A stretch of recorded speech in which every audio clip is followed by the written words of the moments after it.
शोध तो नहीं, हम बेसिकली रिसर्च करते हैं सर। तो रिसर्च में 3-4 चीज़ें, एक मेडिटेशन है और प्रेयर और रीडिंग स्क्रिप्चर, जिन्हें हम ग्रंथों को कहते हैं, पढ़ना है। तो वो चाहे किसी भी रिलीजन में हो, तो सब में। तो आजकल जैसे बाहर रिसर्चेस जो हुई हैं, तो उनमें ज़्यादातर में ये पाया गया है कि मेडिटेशन और प्रेयर और रीडिंग स्क्रिप्चर से इसका इन सब चीज़ों में ज़्यादातर फाइंडिंग्स हैं, बहुत है। तो इसी तरीके से हम भी पढ़ते हैं, जैसे अभी आदमी पेपर 2014 की भी किताब आई पॉजिटिव साइकोलॉजी, तो उसमें एक आया कि तस्बीह मेडिटेशन, चूँकि मुस्लिम्स लोग हैं तस्बीह मेडिटेशन करते हैं, तस्बीह पढ़ते हैं। तो हमने 6 सवाल उनसे पूछे थे कि भाई तस्बीह पढ़ने से आपके ऊपर क्या असर हुआ, आपके हेल्थ के ऊपर क्या असर हुआ, आपका किस तरीके के चेंजेस आपके अंदर आए। तो वो लोगों ने रिपोर्ट किए हैं, अपने स्टूडेंट्स के ऊपर स्टडी की थी, समझे। आज से 3 साल पहले ये स्टडी की थी, लेकिन अब छप के आ चुका आई है, तो उसमें ये सब बातें मालूम हुई। तो ज़्यादातर मैं ये पाया कि जितनी भी मेडिसिन जो हम लोग ले रहे हैं, उसके कंपैरिजन में इनका से ज़्यादा फ़ायदे हैं। अच्छा, ये एक ऐसी टाइप की कोई भी बीमारी हो, साइकोलॉजिकल हो चाहे फिज़िकल हो, ये एक ऐसी हैं कि जिनका वो करने से, यानी कि यूज़ करने से थेरेपीज़ का, कोई हर थेरेपी में टर्मिनेशन होता है। हर थेरेपी जो है एक वक्त पे आने के बाद कहते हैं कि भाई इलाज हुआ, आप 1 हफ्ते बाद 10 दिन की दवाइयाँ लीजिए, ख़त्म कर दीजिए उसके बाद। लेकिन इसमें यह है कि अगर आदमी कंटिन्यू करे, लेता रहे, कोई हर्ज नहीं है, क्योंकि ये पॉजिटिव हेल्थ के लिए बहुत अच्छी है और स्पिरिचुअल हेल्थ के, आध्यात्मिक जो सेहत कहते हैं ना, उसके लिए बहुत अच्छी है, स्पिरिचुअल हेल्थ के लिए। अच्छा, ये हमारे चूँकि इंडिया में ख़ासतौर से हम लोगों के जितने भी रिलीजियस स्क्रिप्चर्स हैं, तो उसमें ज़्यादातर चीज़ों पे बहुत एम्फेसाइज़ की गई है। जैसे मसलन मेडिटेशन है, तो सबसे पहले महर्षि महेश योगी ने बताया इसके कि भाई ट्रांसेंडेंटल मेडिटेशन करो, आदमी मंत्रा का जाप करे, तो इससे बहुत सी चीज़ें जो हैं उसको इनर अवेकनिंग होती है, मतलब अंदरूनी जो है वो आप जागरूकता पैदा होती है आदमी को। जबकि और वैसे जो हम थेरेपीज़ करते हैं, साइकोलॉजिकल थेरेपीज़ कर, उनमें वो बात नहीं है जितनी कि ये स्पिरिचुअल हीलिंग की थेरेपी है। अच्छा, जो भी हीलिंग हम कर रहे हैं, तो हर हीलिंग में, हीलिंग तो हमारी सेल्फ हीलिंग है, खुद से करना है। भाई डॉक्टर हो चाहे होम्योपैथिक हो, वैद्य हो, वो तो सिर्फ हमें प्रेस्क्राइब करते हैं मेडिसिन, बाकी जो कुछ हम अपना इलाज जो है आदमी खुद ब खुद करता है। तो ये हमें उसके लिए ज़रूरी है कि सोच आदमी बदले अपनी, पॉजिटिव थिंकिंग हो, पॉजिटिव परसेप्शन हो, ये बहुत ज़रूरी है। अच्छा, अब हम लोगों में क्या है कि हम लोगों के निगेटिव चीज़ें ज़्यादा इन्फ्लुएंस करती हैं बिहेवियर को, निगेटिव हम लोग ज़्यादा चीज़ों को सोचते हैं, अपने बारे में भी और दूसरे के बारे में भी। अच्छा, उसी के कारण ये सब बीमारियां जो बढ़ती चली जा रही हैं जितनी भी हैं। अच्छा, जहाँ तक ये सब बीमारी जैसे एंग्जाइटी है, स्ट्रेस है, डिप्रेशन है, इनसे आदमी छुटकारा तो नहीं पा सकता, लेकिन कम से कम इन्हें हम ये अगर चीज़ें कर रहे हैं, प्रिवेंट कर सकते हैं, हम इन्हें रोक सकते हैं।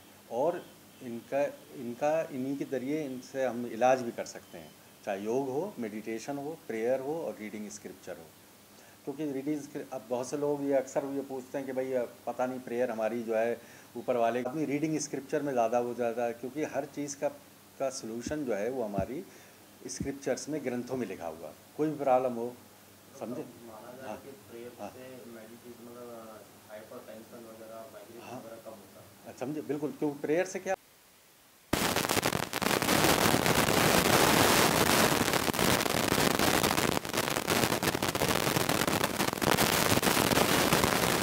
प्रेयर पे की, उनसे लोगों से पूछा कि आपके मतलब कौन से तरीक़े हैं जिससे आपके ऊपर ये असर डालती हो, मतलब।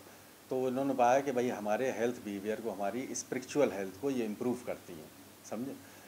तो स्पिरिचुअल हेल्थ जो है वो physical health, mental health, social health सबको इंक्लूड करती है, ये समझिए। और WHO का भी कहना यही है कि मतलब जो है सबसे बड़े हेल्थ का एस्पेक्ट जो है आध्यात्मिक जो है सेहत जो है वो सबसे बड़ी हेल्थ है। अगर वो हेल्थ किसी का है, तो वो हेल्थ हमारी किसके ज़रिए हो जाती है, वो अगर हम ये सब करें, मतलब जाप करें, या मंत्रा मेडिटेशन करें, या तस्बीह पढ़ें, ग्रंथों को पढ़ें, अच्छा, और प्रेयर करें, मेडिटेशन करें, समझे। तो इनसे हमें जो है चीज़ों का फ़ायदा होता है। अच्छा, और इनसे हमें ना कि इलाज, बल्कि हम इनसे प्रिवेंशन भी होता है, मतलब हमारी रोकथाम भी होती है कि अगर हम पहले से करते रहें लोगों को, तो बहुत से लोग हम लोग करते तो हैं मेजॉरिटी में, लेकिन कभी हम लोगों ने सोचा नहीं। तो मेरा ये कहना है कि यहाँ के कल्चर में, इंडिया में, चूँकि ये सब चीज़ें बहुत हमारी ट्रेडिशन में रही हैं, तो इन चीज़ों को बढ़ावा दें, रिसर्चेज जो की जाएँ अध्यात्म के ऊपर। अध्यात्म तो हमारा जैसे डिपार्टमेंट को आध्यात्मिक मनोविज्ञान का एक सेंटर भी है, हमारे जो रिसर्चेज चल रही डिपार्टमेंटल रिसर्च सपोर्ट में, जिसमें हमारे बिलीफ क्या होते हैं, हमारे एक्सपीरियंसेस क्या हैं, प्रैक्टिसेस क्या करते हैं।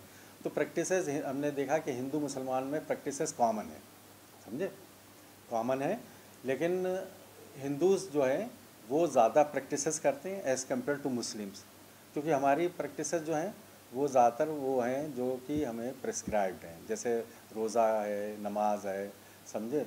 और हिंदू उसके अलावा भी हैं कर रहे हैं प्रैक्टिसेस, मतलब जैसे यज्ञ करवाना है, हवन है, या सत्संग अटेंड करना है। हाँ तो इन सब से हमारे क्या मेंटल उस पर असर पड़ता है, मतलब सोच पे हमारी असर पड़ता है। बीमारी का इलाज नहीं है सोच, तो ये जो है इलाज के मंत्रों से हाँ असर पड़ रहा है। अच्छा, और ये इन्हें हम अल्टरनेटिव थेरेपी ना कहें, जैसे लोग कहते हैं कि भाई ये आप दवाइयाँ मत लीजिए, उसके जगह ये लीजिए। तो मेरा ये कहना ये नहीं, बल्कि इसे सपोर्टिव थेरेपी लें, यानी कि इनको भी करें, तो इनसे क्या रिकवरी फास्ट है, समझे। अब बाहर की हम कुछ स्टडीज़ भी बता सकते हैं कि जिसमें उन्होंने फिजियोलॉजिकल पैरामीटर्स किए, जिसमें उन्होंने बायो फीडबैक के ज़रिए मालूम किया कि क्या क्या चेंजेस ब्रेन वेव्स में आती हैं आदमी की, तो चेंजेस आते हैं सोच में। Findings chapter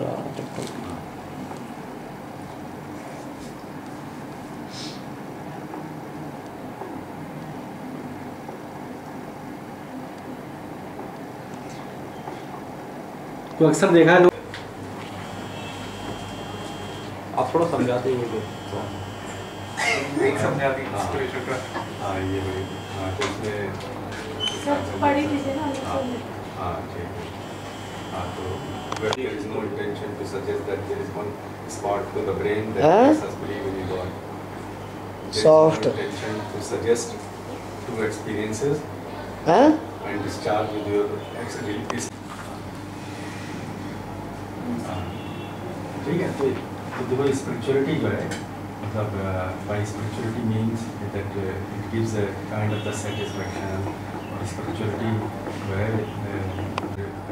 what ever the it has a certain ways of spiritualness, like believing in unity, believing in transformation, और बिलीविंग इन सेक्रेडनेस। तीन है, देयर आर 3 वेज ऑफ स्पिरिचुअलनेस।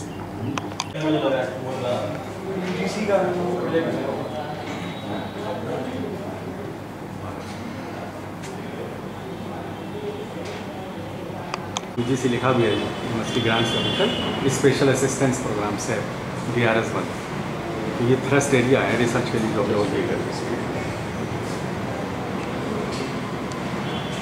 तो मेरी ज़रूरत है नहीं sir. My self Fauzia Nazam and I want to speak on. क्या नाम है आपका? फौजिया नज़म। स्पिरिचुअलिटी एक नई area as a field of psychology emerge हो रही है, एंड अलॉन्ग विथ मेडिकेशन अगर पेशेंट्स स्पिरिचुअल एक्सरसाइजेस करते हैं, लाइक तस्बीह पढ़ते हैं, मेडिटेशन करते हैं, योगा करते हैं, तो along with medication they will find certain benefits उन्हें मिलेगी। तो I convey a message to the masses कि अलॉन्ग विथ मेडिकेशन वो स्पिरिचुअल एक्सरसाइजेस करें। Thank you.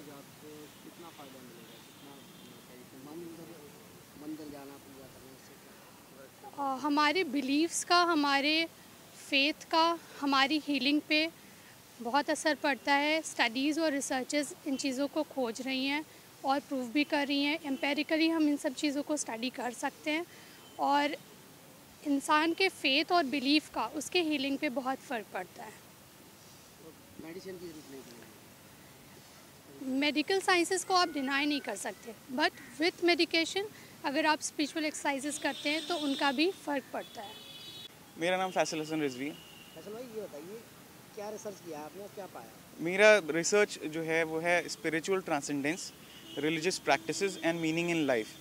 हम जानना चाहते हैं कि जो भी धार्मिक जो कर्मकांड होते हैं, या फिर मतलब जैसे रोज़ा रखता है इंसान या नमाज़ पढ़ता है, तो क्या उसे उसकी मेंटल स्टेट पॉजिटिविटी की तरफ जाती है, जिस निगेटिविटी में वो ऑलरेडी होता है। मेरा रिसर्च सिर्फ उसी पे है। तो मैं 400 लोगों को स्टडी कर रहा हूँ। मेरा सैम्पल अजमेर, निज़ामुद्दीन औलिया, अंबाजी, मतलब जितनी भी ये ऑब्वियसली रमज़ान का महीना है, लोग रोज़े रख रहे हैं। ऑब्वियसली ये पूरे दिन में आदमी को जो है किसी भी गलत हरकत या गलत काम या फिर कुछ भी मतलब जो भी गलत है, मतलब सोशली अनएक्सेप्टेबल चीज़ें हैं, उनसे तो रोकता ही है। तो ऑब्वियसली बिहेवियर जो है वो मॉडिफाई तो हो रहा है। क्या माना जाता है भगवान की पूजा और ये अल्लाह की पूजा करने के बाद में डिप्रेशन कम होता है? बिल्कुल बिल्कुल बिल्कुल। अंग्रेजी की एक कहावत है कि an atheist becomes a theist when the flight is landing in emergency. मतलब जब भी एक इमरजेंसी लैंडिंग होती है तो कोई भी नास्तिक होता है वो आस्तिक हो जाता है। तो ये तो है बिल्कुल। आप अगर ज़िंदगी में परेशान हैं तो यू हैव समन। अगर आप आस्तिक हैं तो आप एटलीस्ट भगवान से तो ये आशा कर सकते हैं कि वो आपको इस निगेटिविटी से और प्रॉब्लम से निकाले। तो ये एक होप रहती है। ये जो होप वाला फैक्टर है ये आपको मतलब निगेटिविटी से पॉजिटिविटी की तरफ ले जाता है। हिंदू, मुस्लिम, सिख, ईसाई की बाधाओं जो दायरे हैं उनको ख़त्म कर देता है। हिंदूज़ दरगाहों पे जा सकते हैं, मुसलमान चाहें तो मतलब मंदिरों में जा सकते हैं। तो इसलिए रिलीजन से बढ़ के अध्यात्म हो चुका है। इसलिए स्पिरिचुअलिटी का जो है आज स्कोप बहुत ज़्यादा बढ़ चुका है।